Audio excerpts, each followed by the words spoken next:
High বন্ধুরা, তোমরা সবাই কেমন আছো? আশা করি তোমরা সবাই ভালো আছো এবং সুস্থ আছো।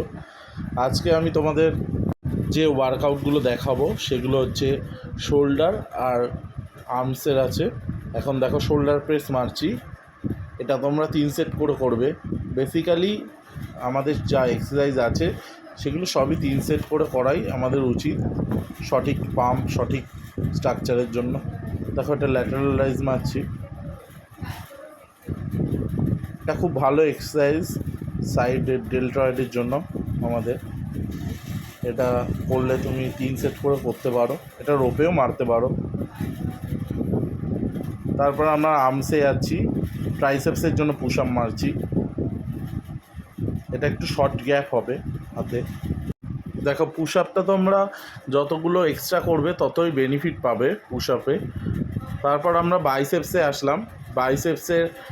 বাইসেপ কার্ল মারছি। দেখো, ওয়েটটা ম্যাটার করে না, তোমরা পশ্চারটা ঠিক রাখবে এবং তোমাদের ব্রিদিং পাওয়ারটা ঠিক রাখবে, তাহলে তোমাদের বডি প্রপার শেপ দেবে। আর ডায়েটটা তো অবভিয়াসলি দরকার।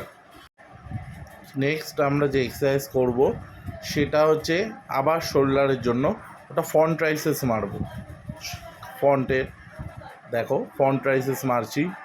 ফ্রন্ট ট্রাইসেপস একটু স্লো মারা উচিত, কারণ তাহলে তোমার কন্ট্রাক্টটা ভালো হবে।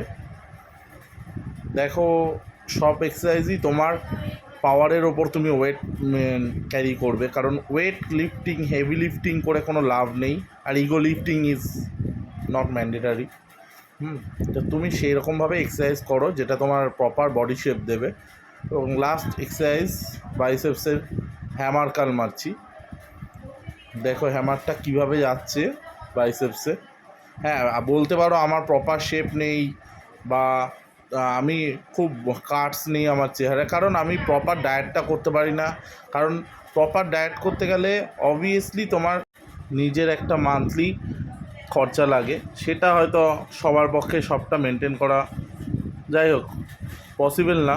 তাই আপাতত এরকমই আছি, চেষ্টা করছি, ট্রাই।